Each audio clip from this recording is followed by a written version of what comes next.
Few things in nature trigger a more immediate, visceral reaction in people than spiders, and I've always found it fascinating that this fear is so universal, because the vast majority of the roughly 3,000 spider species found in the United States are completely harmless to humans. Most of them are shy, reclusive animals that would rather flee than bite, and even when they do bite, the effects are little more than a mild sting. But there are a handful of species on this continent that genuinely warrant your caution. Today we're going to look at the 7 most venomous spiders in the USA, ranked from least to most dangerous. And before we get into it, there are a few things worth clarifying.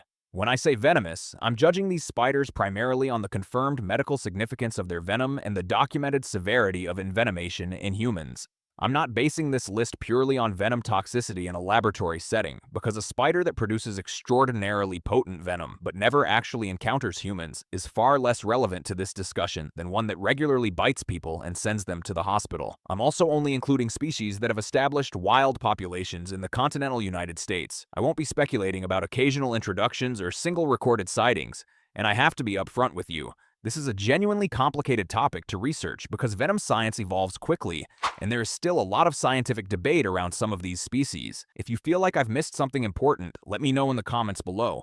With all of that said, let's start with number 7. Coming in at 7th place is the Hobo Spider, Eratogena agrestis. This is actually one of the most controversial entries on this list, and I want to be honest about that right from the start. For decades, the Hobo Spider was considered one of the most dangerous spiders in North America, primarily because of reports in the 1980s and 1990s suggesting that its bite could cause necrotic skin lesions, the kind of rotting, tissue-destroying wounds that send people straight to the emergency room. It's native to Europe, but was introduced to the Pacific Northwest of the United States, most likely through cargo shipments in the early 20th century, and it has since spread across much of the northwestern states. However, more recent research, including work reviewed by the Centers for Disease Control and Prevention, has cast serious doubt on whether the Hobo Spider can actually cause necrosis in humans at all. Laboratory studies have struggled to reproduce the original findings, and most modern arachnologists no longer consider it a medically significant species. It's included here at 7th because the debate has not been entirely settled. It does cause some localized pain and irritation when it bites, and it's a good reminder that our understanding of spider venom is still very much a work in progress. Moving up the list to 6th place, we have a spider that is responsible for far more bites than most people would probably expect. The yellow sac spider, specifically Caracanthium inclusum and the introduced Caracanthium mildii, is found in almost every state in the country. And unlike most spiders that retreat into dark corners, it is remarkably comfortable living inside human homes. It's a small, pale yellowish spider that builds silken retreats in the corners of walls and ceilings, and it is actually considered one of the most frequent culprits of spider bites indoors in the United States. Its venom is cytotoxic, meaning it can cause localized cell damage at the bite site, typically resulting in a burning pain, some redness and swelling, and occasionally a slow healing wound. The bites are rarely serious and they don't require antivenom, but they are genuinely unpleasant and worth being aware of, precisely because of how often this spider lives alongside us without us ever noticing it. At number 5, we leave the widespread behind and travel down to a very specific corner of the southeastern United States. The red widow, Latrodectus bishopi, is a species that most people have never heard of, and part of the reason for that is just how restricted its range is. It is found almost exclusively in the sandy scrub habitats of central and southern Florida, a highly specialized ecosystem that is itself under significant threat from development and habitat loss. The red widow is closely related to the black widow, which we'll be getting to shortly, and it shares the same neurotoxic venom that makes its famous relative so medically significant. What makes the red widow stand out visually is its striking coloration. It has a reddish-orange cephalothorax and legs, paired with a black abdomen that typically features red or orange spots rather than the classic hourglass marking.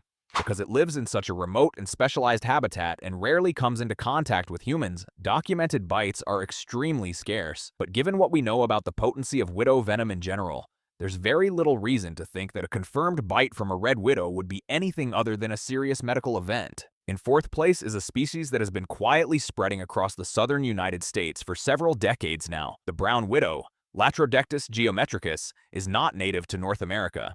It's believed to have originated somewhere in Africa or possibly South America, and it is now firmly established across much of the southern United States, particularly in California, Florida, Texas, and the Gulf Coast states. It has been spreading northward over the years, and today it's more commonly encountered in suburban gardens than many of its native relatives.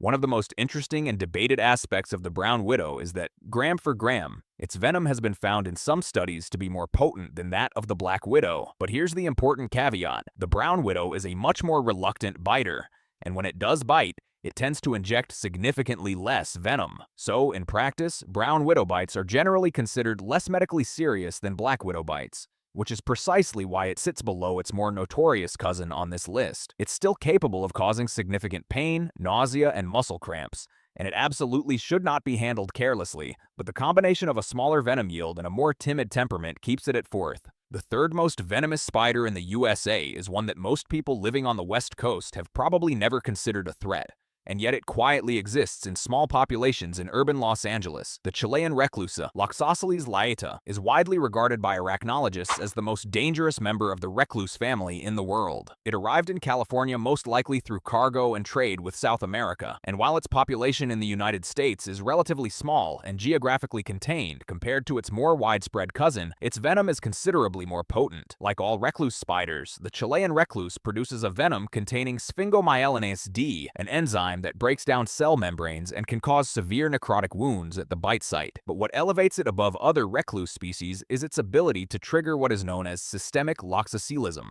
a whole-body reaction that in rare but documented cases can include the destruction of red blood cells, kidney failure, and in extreme cases, death. It is not a common spider, and bites are rare, but the potential severity of those bites is significant enough to place it firmly at third. Number 2 on this list is one of the most well-known spiders on the planet, but familiarity doesn't diminish just how medically significant it truly is. The brown recluse, Loxosceles reclusa, is primarily found in the central and southern United States, with its core range covering states like Missouri, Kansas, Oklahoma, Arkansas, and Tennessee. Though it has been recorded well beyond these borders, it's a modest-looking spider, brown, roughly the size of a quarter including its legs, and identifiable by the distinctive violin-shaped marking on its back, as well as the fact that it has 6 eyes arranged in pairs rather than the 8 eyes you'd find on most spiders.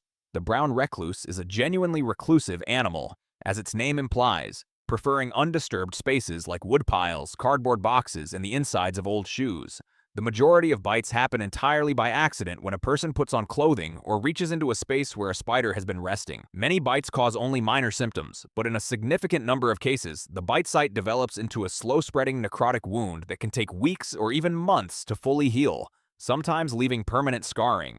There is currently no approved antivenom for brown recluse bites in the United States, which makes treatment largely supportive, and this is part of what makes it such a deeply unpleasant species to have an encounter with. And that brings us to the most venomous spider in the United States, and really, it shouldn't be a surprise at all: the black widow. Encompassing the southern black widow, Latrodectus mactans, the western black widow, Latrodectus hesperus, and the northern black widow, Latrodectus variolus, is the most medically significant spider in all of North America, and it's found in every single one of the lower 48 states. The female, with her glossy black abdomen and iconic red hourglass marking on her underside, is the dangerous one.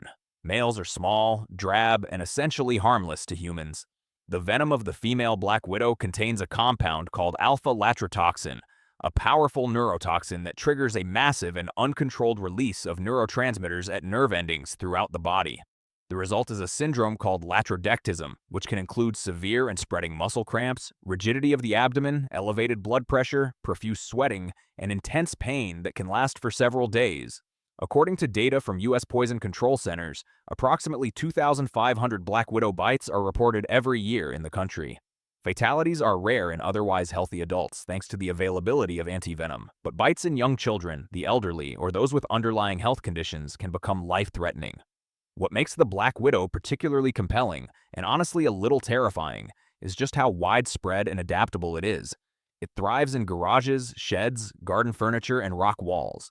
It is genuinely everywhere, and that combination of a highly toxic, well-studied venom and an enormous continent-wide population makes it, without question, the most venomous spider in the United States. So there we have it. 7 spiders, each one a reminder that the smallest animals are often the ones worth paying the most attention to.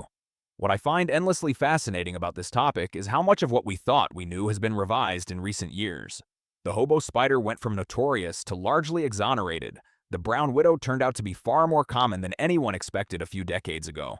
And venom researchers are still uncovering new things about these animals all the time. I'd love to know which of these spiders surprised you the most, and whether there are any species you think I should have included. Let me know in the comments below, and I'll see you in the next one.